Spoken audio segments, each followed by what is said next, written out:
Hi, folks. Hope you are doing good and keeping safe. So, I'm back with another amazing podcast. On today's podcast, I will be talking to Swastika Das, who is a certified Scrum Master and an Agile Business Analyst with 12 years of experience in BFSI sector with specialization in RPA, software development, and digital transformation domain. And she's currently Assistant Vice President in Barclays. So, guys, I hope you will like this podcast because there were a lot of insights, a lot of things I learned from my discussion with Swastik on this podcast. And, guys, if you like this podcast, please make sure to subscribe my YouTube and Spotify channel for more interesting conversations like this.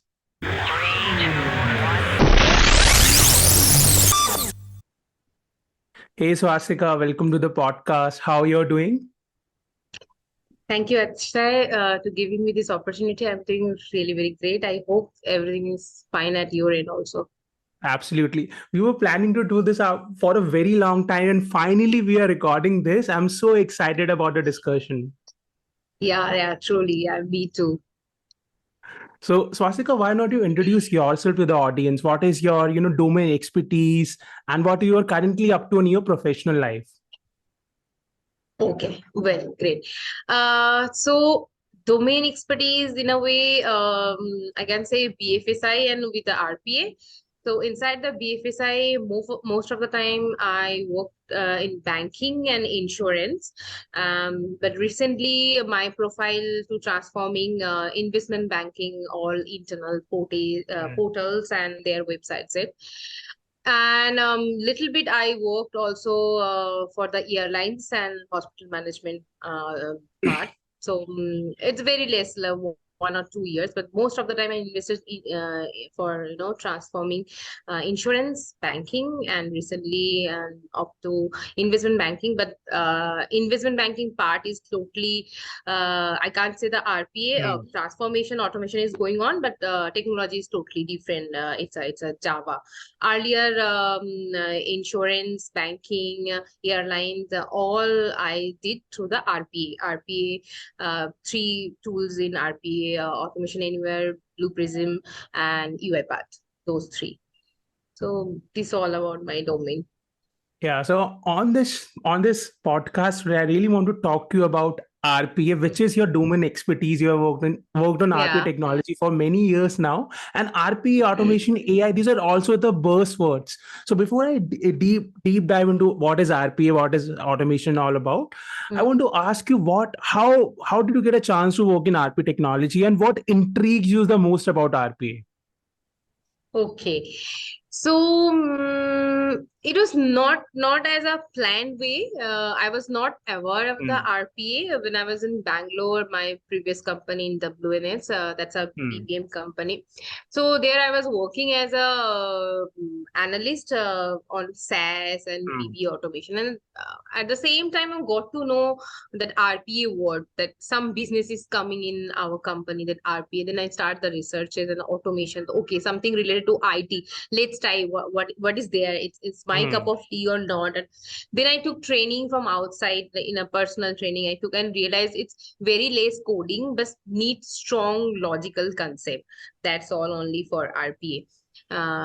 And then once I was self-trained little bit, able to create small bots. So an approach to my management, that is it possible to move me towards the RP in a live project?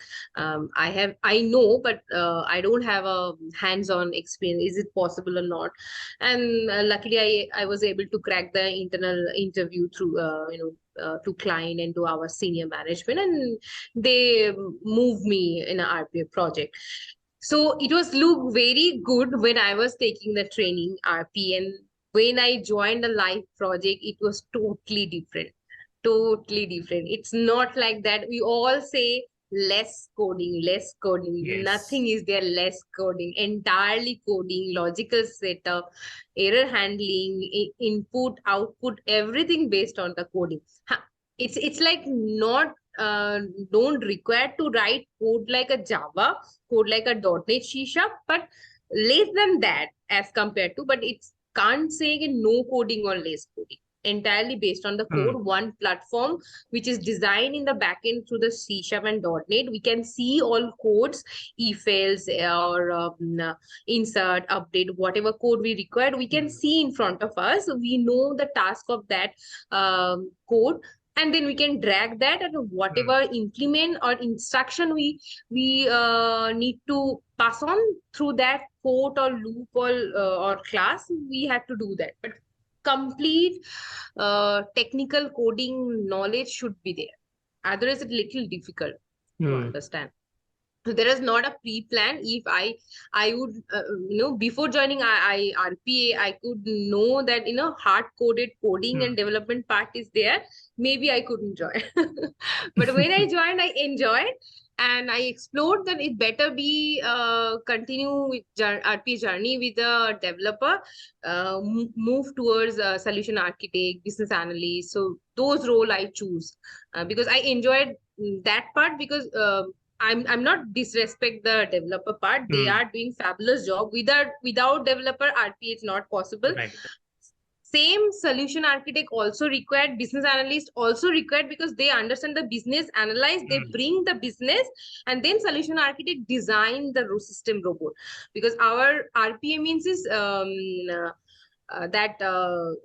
system robot. It's not physical robot. It's invisible. Yes. Physically you can't visible. So for that also required the architecture, framework, end-to-end design. So all like BA, solution architect, developer, three are the pillar of RPA. Without these three, RPA is incomplete. So you getting into RPA is more of an accident rather than rather than choice, right? And it Yes. totally Just for change your experimental career way. trajectory also. Yes. Just an experimental mode.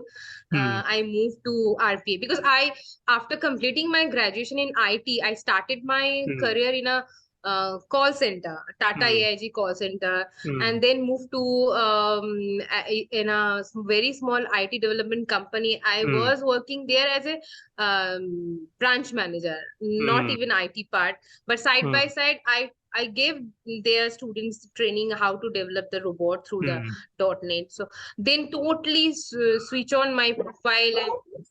So that is really exciting journey you have from working, as a customer care executive now, working as an AVP, managing different accounts, working on different technologies. So that is hell of a journey you had.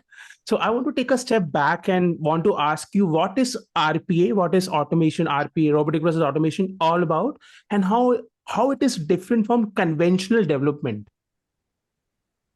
Okay. So conventional development, you can say the hardcore development part, like what I understand conventional development means, like it's like entirely coding structure, framework, something different. If you take example of C# .NET, it's everything in the class definition, and each and every line is their coding. Nothing is without coding. But RPA, whatever tools we have in RPA, more tools is already added there. It's all on drag and drop part. If just for example, I work more in a automation anywhere tool of RPA. So there is like, if I'm using task board, there I need to drag and drop predefined few structure of the code, and then I can modify inside that. But if same technology in automation, if I move towards the MetaBot or IQ bot, there it's like 10% or 20% need to write a hands-on code. Not more than that. Very less. IQ bot is very less coding. MetaBot compared to TaskBot, little less, and TaskBot again is a more coding part. So like actual development, hard-coded coding and RPA is little different, but logical concept, how to build up through the code, that should be there as same as hard-coded development. Otherwise, very difficult, because it's a tool. Clearly, conceptually, you can't see anything in the tool. you have to design inside the tool how system robot will work. For that Hmm. is very good logical concept how to handle the error threshold. This kind of concept you have to be in a good manner, Hmm. as same as like a Java developer, ASP VB.NET developer, C Sharp developer. And you And mentioned a our tool called Automation Anywhere. So, what yeah. tools are there in RPA, and what is the difference between different tools? There's one called UiPath. There's one you mentioned, Automation Anywhere. There is one Blue Prism, and I guess there's several more. So, how can one decide which tool to opt for, and what is the difference between these three tools, spec wise? If you Okay. can elaborate. Okay, so these three tools, first of all, in a different way, uh, whosoever created those tools, Hmm. those are different pattern. And if I take the UiPath example, there they mostly use Oracle as a database. In Hmm. Automation Anywhere, we handle SQL part. It's not like that. Hmm. Not able to attach with Oracle database, Hmm. not like that, but it's compatibility.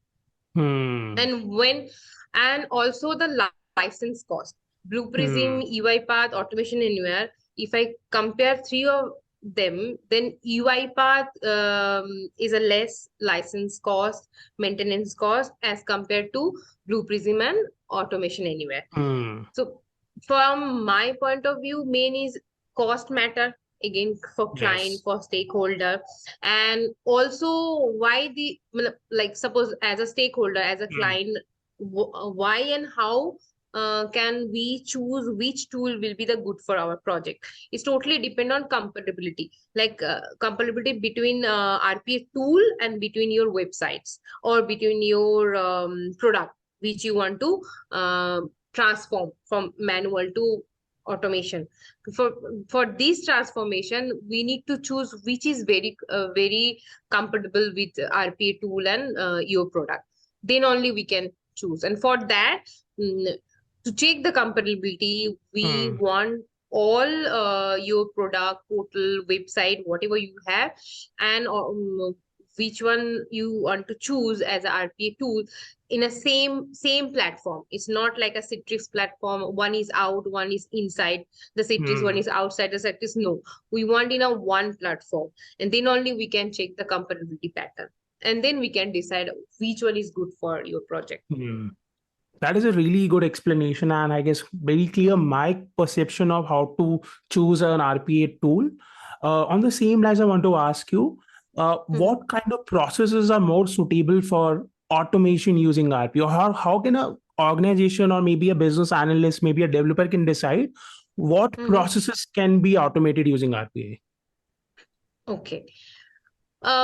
Each and every processes are can be transformed through the RPA Hmm. through AI. AI is the advanced level of Hmm. RPA, but which we categorize or parameters is like as much as less manual intervention is there. Like suppose just take an example, one Hmm. document we need to store to the database. So Hmm. that document, if we know the fixed location position, that particular value need to capture up from a specific position and then that transfer to the database, RP can do that easily.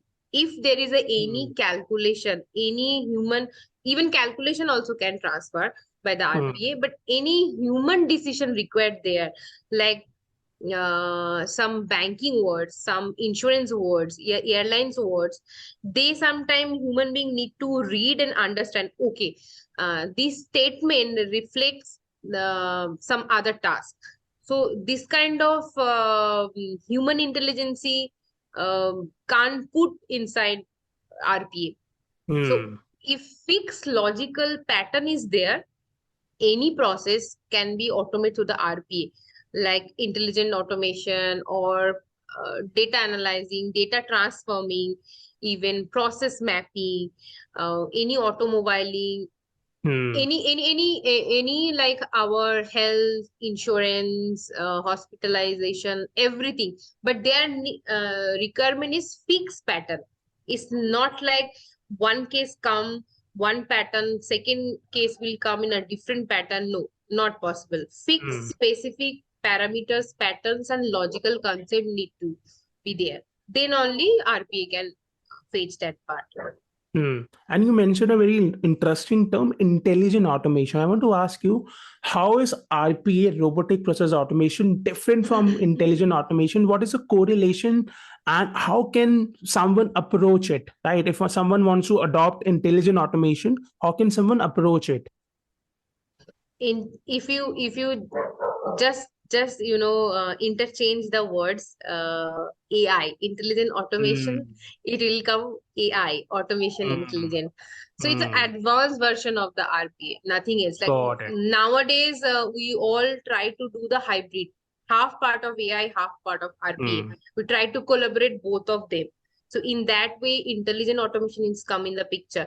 But AI or IA both are equal once we will jump towards the leave the mm, hand of the RPA and physical automation, or when robot, system robot or physical robot will able to grab the emotion of the human being. mm. It will be hard coded AI or IA. Hmm. So far, just to conclude, so far through RPA, robotic process automation, we are able to automate monotonous tasks, right? But Yes, using repetitive task. intelligent automation, infusing AI to our RPA, we can also automate those tasks which require some level of human intervention, some level of human intelligence.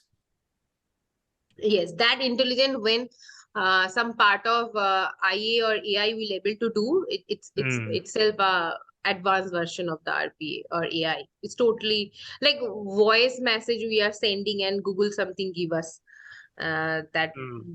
what we are looking for. That Hmm. this kind of. That is really interesting. Since we're talking about AI automation, I really want to ask you what has been your experience so far working in the field of RPA automation, intelligent automation, and if you can share one example or more than one example of any normal process which you have automated for your clients. Hmm. Just an example, so our listeners can understand how can someone approach RPA and what are the merits of RPA.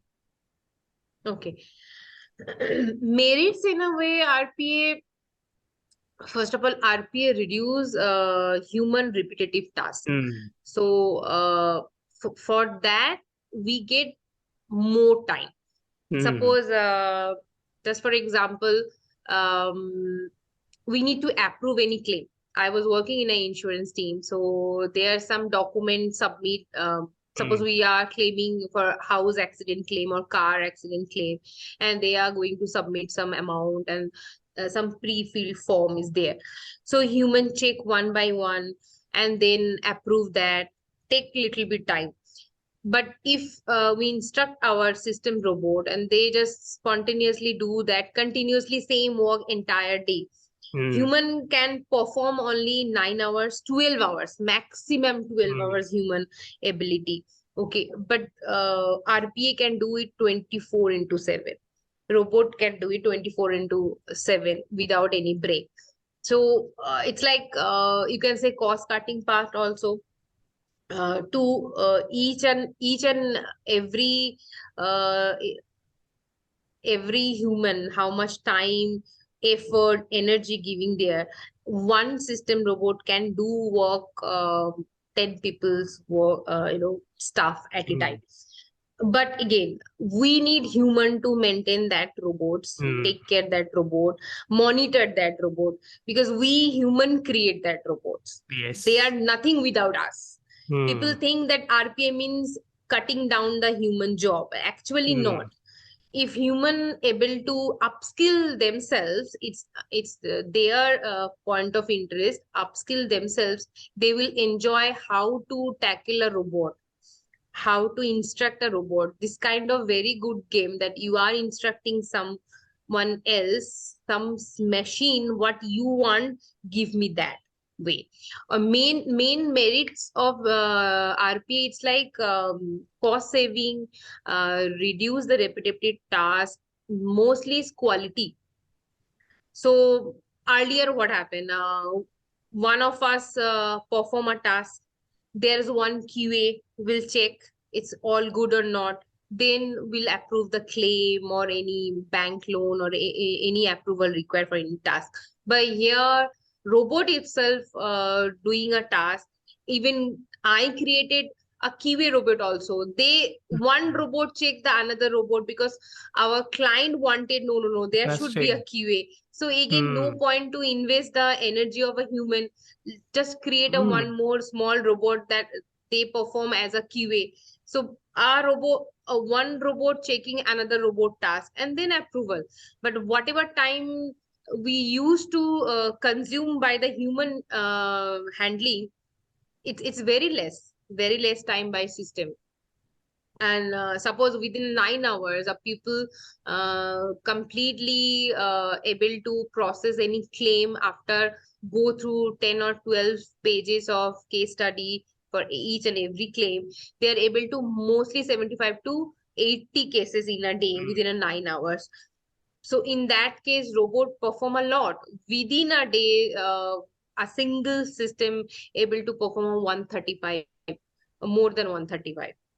Hmm. We gave the limit in a way 335 by a robot in a 24 into 7. So many tasks robot can perform. I'm not saying that we human are not capable to perform that much. We are capable enough, but everyone has a every limitations, energy, efforts, responsibility. Hmm. But system robot has nothing doing repetitive task. Hmm. If I So have to merits is conclude like your answer, quality.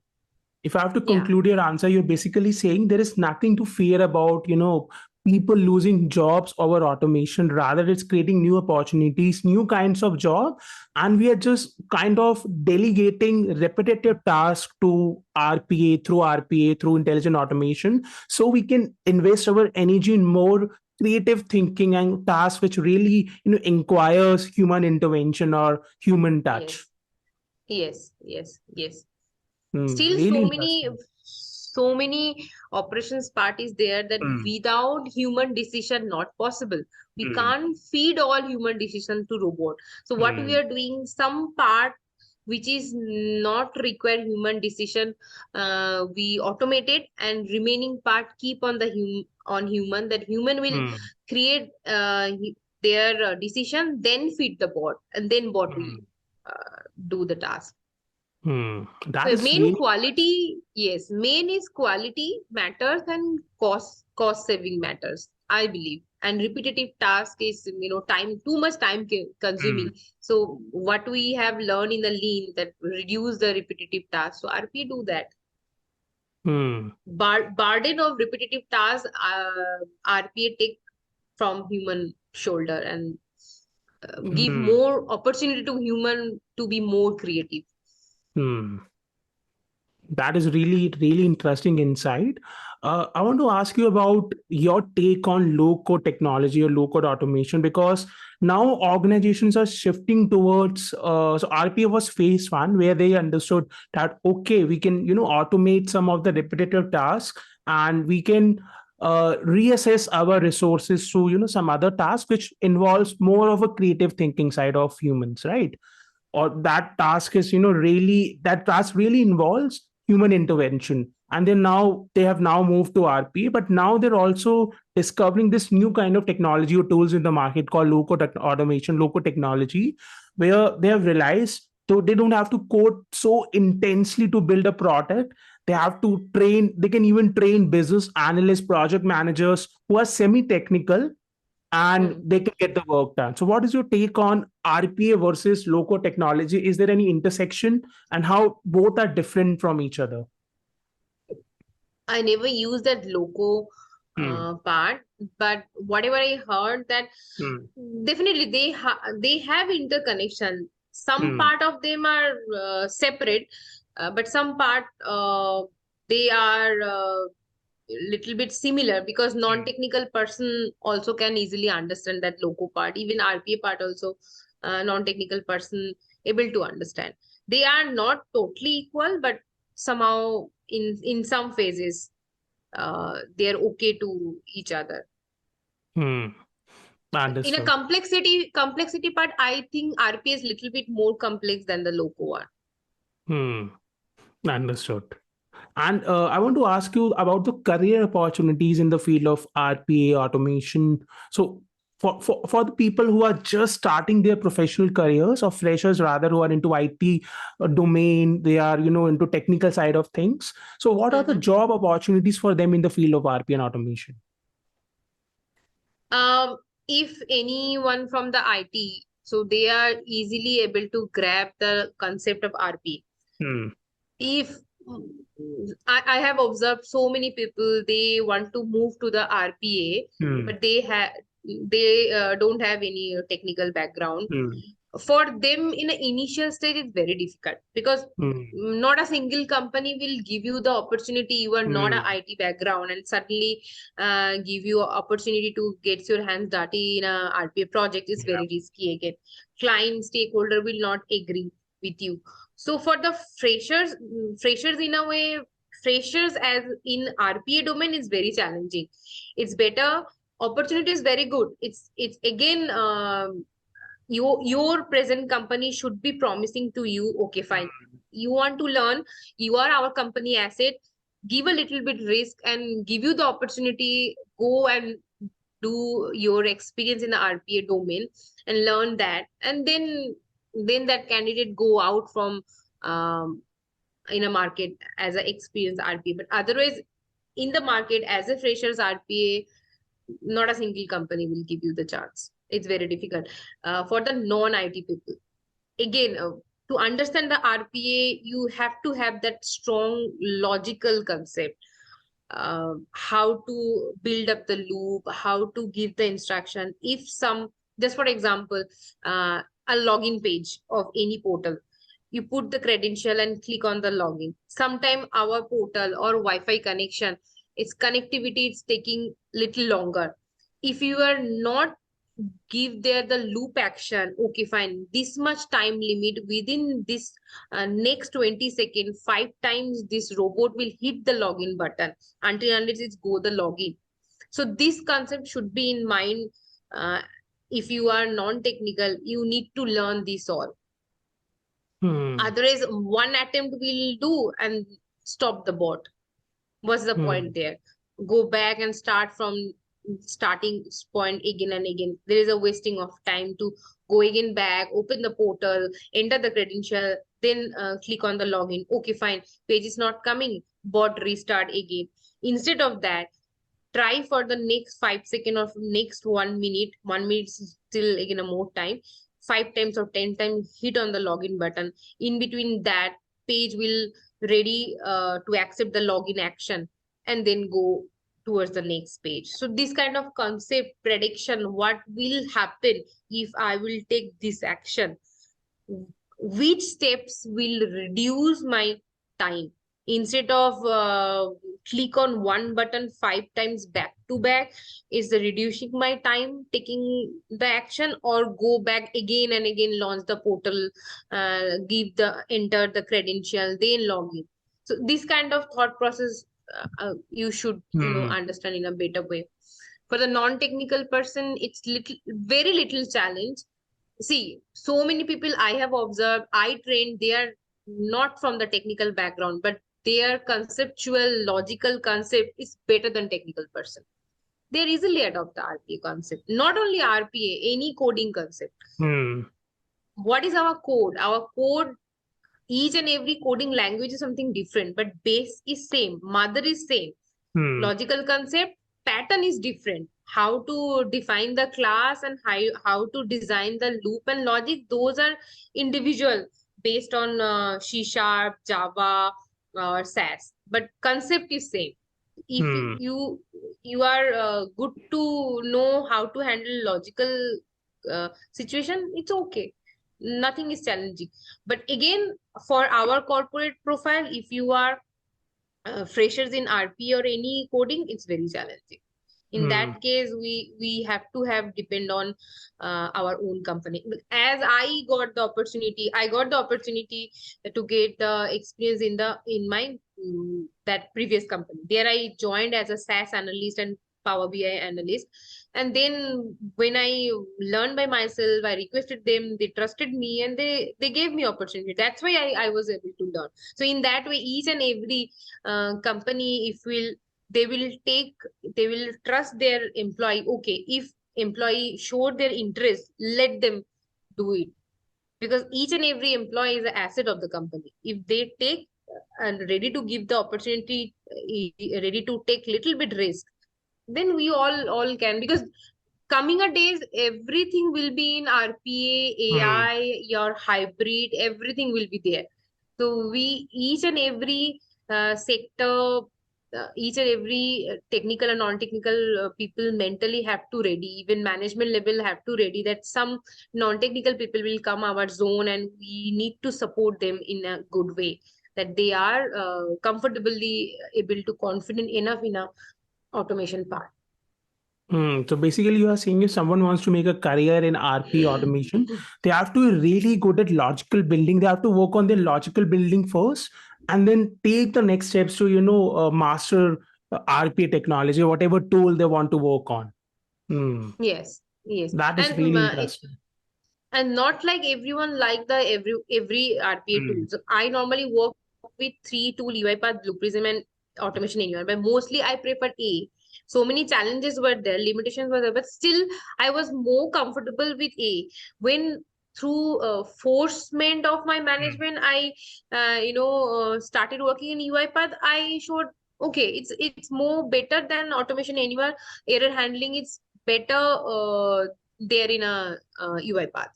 So Hmm. once you gets your hands dirty with the applications, you will get to know more which one is you sync up more. Hmm. That's a really interesting insight. I really want to shift gears now. We have talked so much about RPA, automation, AI, Yeah, yeah. and want to talk about you as a person and what are you currently up to in your professional life. So I want Okay. to ask you first: are you into book reading? Are you into listening to podcasts?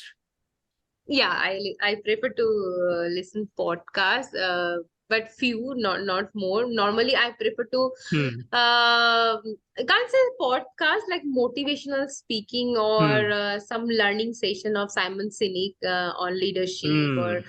how we become an empathic leader Hmm. on that way. Or sometimes I prefer to listen about Oprah Winfrey. Hmm. She explains not to give up, how to go further, how to motivate yourself as well as motivate others to grow up in all circumstances. So this all I normally prefer. um, Out of office, I prefer less go with technical part. Mostly I Hmm. prefer the leadership role. And book reading, yes, I used to read a lot, but from lockdown it stopped so many because of work pressure, or you can say COVID tension. But Hmm. I started again from last year December. So Any good recommendation? earlier, yeah, earlier my choice was only Hmm. book murder, thrilling, Hmm. suspense, this kind of. But Hmm. these days I prefer to read about that Atomic Habits, Oh wow. this kind of books, or like Attitudes Everything. Hmm. And these days I'm going following that ex-CEO of Coca-Cola, that Hmm. Indira Nodi. So her life story, her two main books, where she explained in a better way based on the situation, how she reacted or acted or responded in a situation in corporate and in personal life, how she balanced as a CEO with her growing kids and growing business. So these days I'm into those books. If you can name one or two books for our listeners. Okay, recommendation of books. Attitudes is everything Hmm. can follow, because what I realize is definitely Hmm. our attitude matters a lot in Hmm. personal life, in corporate, mostly in Hmm. corporate, it's matter a lot. Attitude is everything. And Atomic Habits also a nice one, a good one. Hmm. Although I have a list of 30 books for this year, I don't remember all the names of books. So I will Hmm. share with you. name Even for books. Atomic Habits is a book which I've read it at least 10 to 15 times now. And every Mhm. time I read Atomic Habits, I, really discover something new, some new insights from the book. So Yes, it's yes. fun book, which you keep on reading and you keep on gaining more and more. Mm-hmm. Even I won't able to complete that book, but I Hmm. don't know why. After certain point of, I again start from the starting of the book, Hmm. and I discovered something new. Like what I do whenever I read from the each and every chapter, what kind of outcome I realize, I write it down.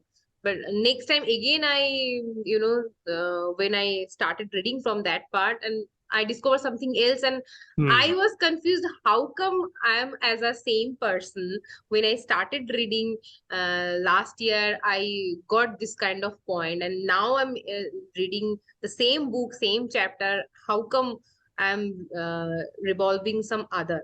It means Hmm. everything in us, in the present situation, surrounding, it reflects what is there. Hmm. We are able to understand that part only.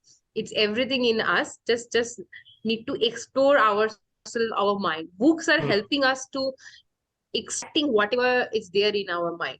So many times I believe you also realize, okay, this incident or this statement we know, Hmm. but somehow we don't implement in our life. Somehow we forgot that part.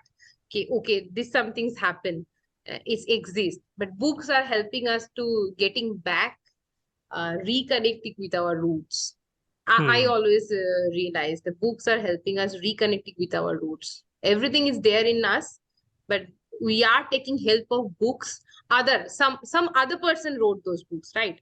And we are just cherishing their experiment, and we are able to connecting with their experiment, their Hmm. experience.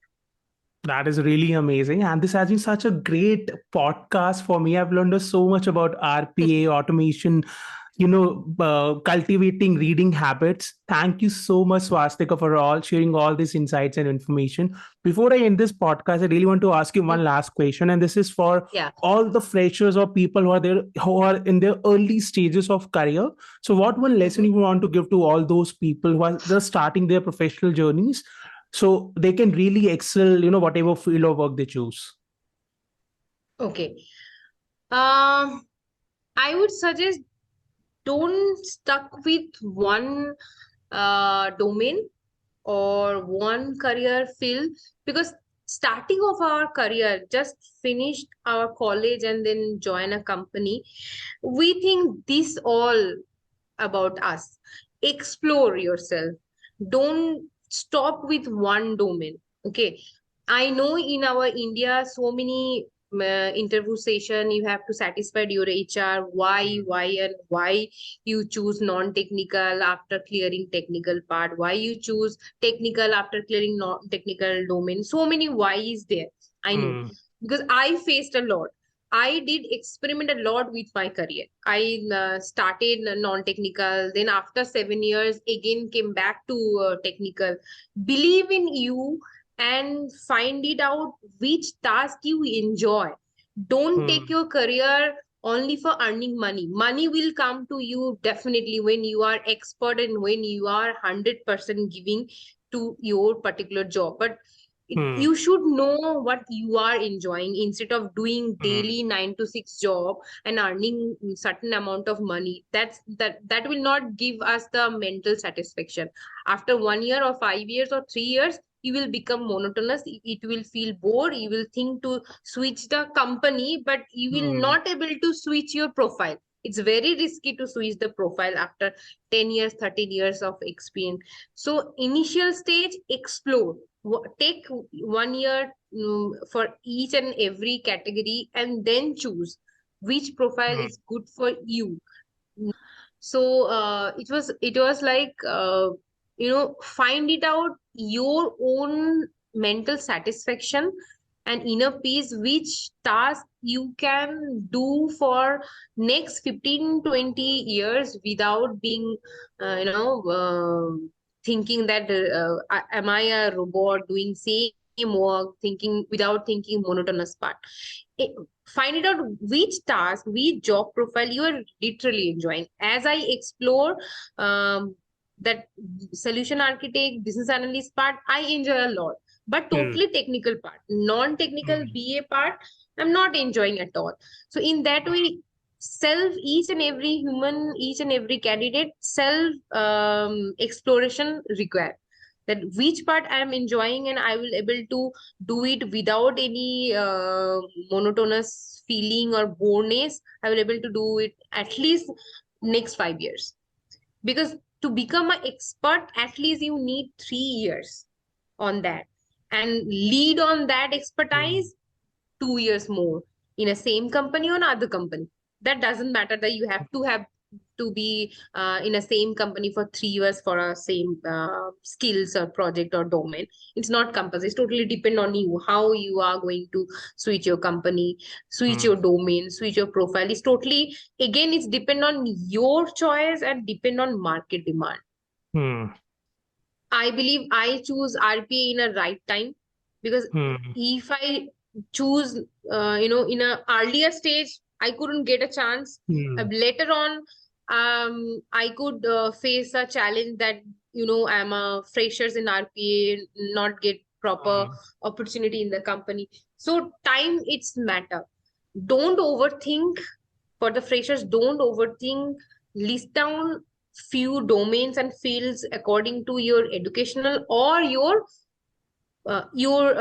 preferences, and then go for it. Make a plan properly that 1 year I will invest for this skill or this domain. Okay, if you thinking it's your best for you, only practicing one domain, you will definitely not realize that it's the best for you. 2 3 domain or skill set you need to explore, and then you can decide that this is good for me. Initial stage of my career, I thought, no, coding, I will bore, I will not do. Let's go non-technical. When I moved to the non-technical part, I expertise there. I learned a lot about fraud analysis, anti-money laundering, customer care as a branch manager. Everything I explore, and then I realized, nahi, those all are not my cup of Hmm. tea. I want to do my remaining career in IT. IT what? IT is a very generic term, very vast term. In IT also need to define which area, which zone you want to go in a IT. So in that way, self exploration require, need to keep current market knowledge towards which they are going. All companies need to be flexible. Each and every moment we have to think and learn out of the box. Hmm. Wow. Then That only is, we can yeah, work that with is such this a world. great advice. Such a great advice. I'm really sure there are a lot of takeaways for our listeners from this podcast. Once again, thank you so much, Swastika, for your Thank you, precious time Atisha. today on the show. Thank you, Atisha. Thank you a lot to give this opportunity for sharing my experience and knowledge. Thanks a lot. Thank you so much.